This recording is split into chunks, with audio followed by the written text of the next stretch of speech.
What's going on, guys? Meteorologist Jonathan Kegas hanging out with you on News 6 Plus, on clickorlando.com, and on the News 6 Click Orlando YouTube channel. Wanted to hop on here to pass along the 5 o'clock advisory. And it's not the best news, to put it lightly. The Hurricane Center has upgraded their forecast. It is still, in fact, a hurricane. It's a stronger hurricane, but the deal with the 5 o'clock advisory, and I'll show you as we kind of put everything together.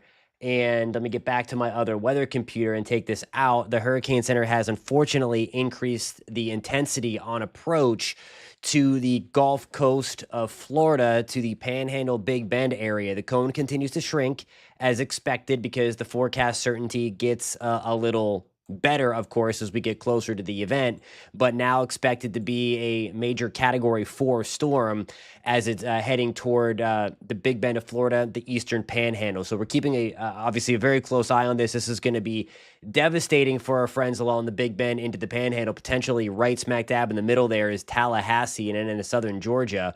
For the central Florida part, we are, of course, not going to take the direct brunt of this. We're going to be on the eastern side.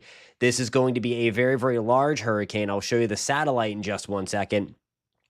But I have the watches, now all warnings, overlaid on the track forecast as well. And just to kind of show you the far-reaching impacts. And by the way, we're taking a live look in that bottom box, some of the rain out ahead of Helene coming on to Daytona Beach. And then that's up into Franklin County, Florida.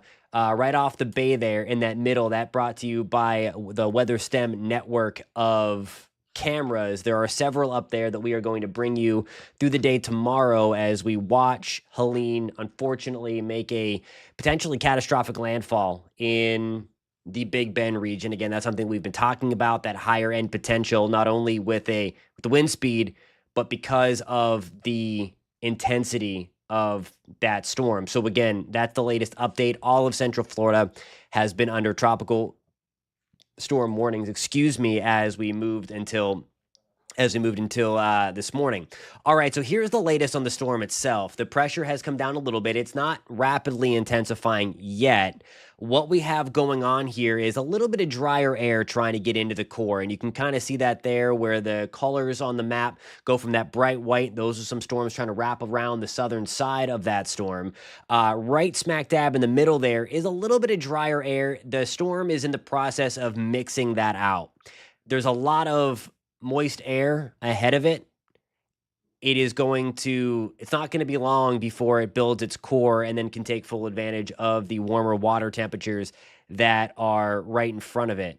And there's a lot of warm water there. We have water temperatures in the upper 80s and low 90s. And as we've continued to discuss, it is not only warm water, but it's deep warm water. So it's jet fuel for these hurricanes.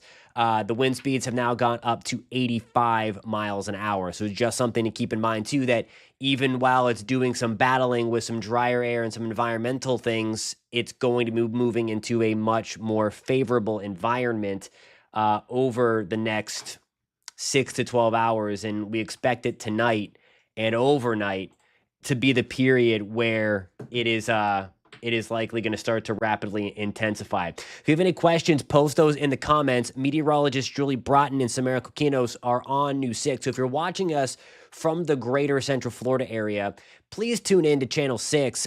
We got you covered from the Central Florida perspective, of course, county by county, to go over impacts. And they're certainly not extreme by any means. Okay, we don't want to blow that out of proportion. I do think, though, the main thing that we're going to be looking for during the day tomorrow in Central Florida is going to be the tornado threat. The environment is much more prime than what we saw with Debbie just to our west earlier this year, and more so than Adalia, last year now. So that's really our main threat. We're going to have wind gusts, maybe 40 to 50 miles an hour and all that stuff. So just keep that in mind as we are going forward. I want to show you the future radar for the state. And again, we're going to get county by county at 6. I'm going to hop on over onto the news side coming up in about 45 minutes and get over there. So we're going to go through things county by county. But nonetheless, I just want to give you guys kind of a heads up with the latest modeling as well.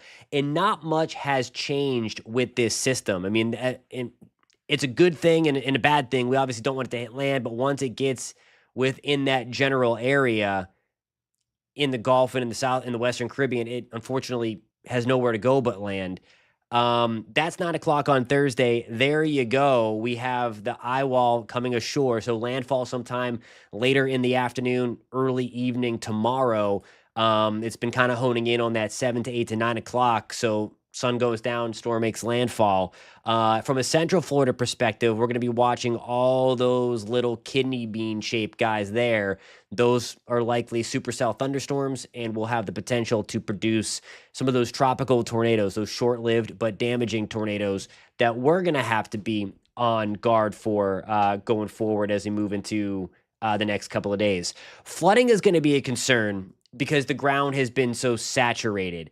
The deal with this is I don't think we're going to see widespread tons and tons of rain. The rain is going to be heavy, no doubt, when you're under those outer bands of Helene.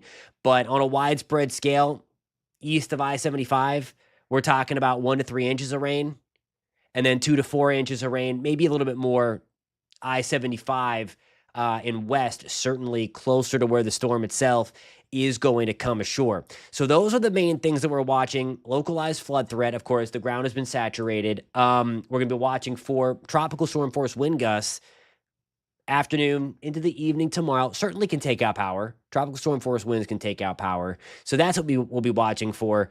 And then, of course, the severe weather threat as well. And we're going to break that down in more detail at 6 o'clock on News 6. So please, guys, tune in over there if you're in the greater Central Florida area. If you're not, download News 6 Plus. It is a free tool to download. Other thing is I want to mention we are going to be live on News 6 Plus and on the clickorlando.com YouTube channel later on tonight, 8:15 Eastern time, of course. So come packed with questions. We're going to talk about that. We're going to dissect this in whole. By that point, we might see a whole different scenario with this storm system, with this hurricane that continues to churn up into the Gulf of Mexico and likely just kind of the precursor to some rapid intensification that is going on right now. So make sure you mark the time, 8:15 tonight. We're going to have that next view or that next go around, that next live stream, and we will keep you guys posted. Thanks so much for tuning in. We'll catch you soon.